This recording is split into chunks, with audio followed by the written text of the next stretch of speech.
Be safe, don't be reckless, don't be careless. This has not gone anywhere.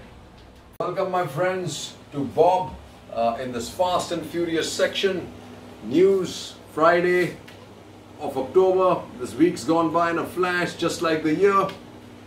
Man, a year that everybody'd like to forget. What do we have this year, right? At first, a news item, Financial Times, China steals a march on US with COVID vaccine diplomacy.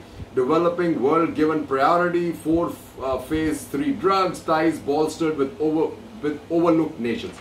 Nothing could be further from the truth. But a Financial Times on front page reporting it, disservice to democracy. Because here's what you have, reality. China defends vax after Bolsonaro jibe. China on Thursday defended its research and development capabilities a day after Brazil president cancelled to buy a vaccine from it with a jibe that Brazilians will not be anyone's guinea pigs. Unfortunately, that's what's happening. Unbelievable how Financial Times, which I feel is pro-China anyway, missed that totally. Shame on you, Financial Times. Next you have, BJP promises a free vaccine in Bihar, manifesto stirs a row. Yeah, actually it's kind of insane. Everybody should be promised a free vaccine. Why only Bihar? Unbelievable. Then what do you have? PM hails Shah, hands in nation's progress. It's his birthday. He's been wished well.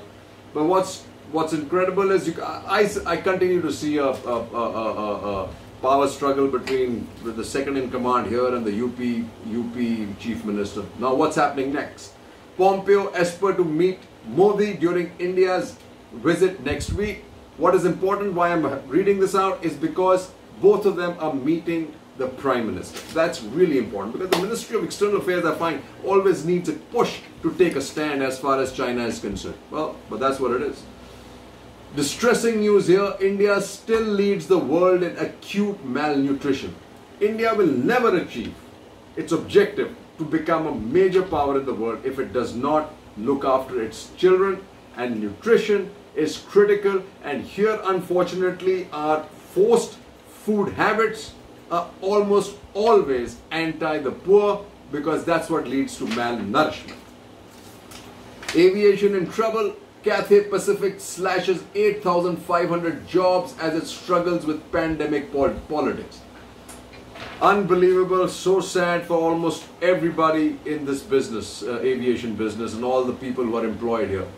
Another piece of really good news, Skoda, Volkswagen, India exports 500,000 made in India cars. Now this is critical. This is what an open and efficient supply chain system does. It's critical what India has achieved. If not only Skoda and Volkswagen have done very well, so has Maruti and Honda. This is what our Atmanirbhar should be all about. Any change in policy to jump about and talk about Indian companies doing the same. I pointed out earlier that most of these MNCs are actually the critical companies that are doing the maximum export. Then you have, what do you have? Then you have a row in Nepal after Raw chief meets Oli party, seeks details.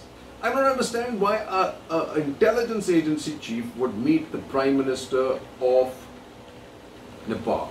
Leaves a lot of unanswered questions that actually shouldn't be there at all. I can understand almost anybody else meeting Oli. Hey, but at least we got our hands on here, right?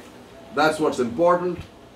But Raw has almost always been responsible for creating ruptures in a lot of relationships in the smaller countries in our neighborhood, and we should be careful with what we do with Nepal.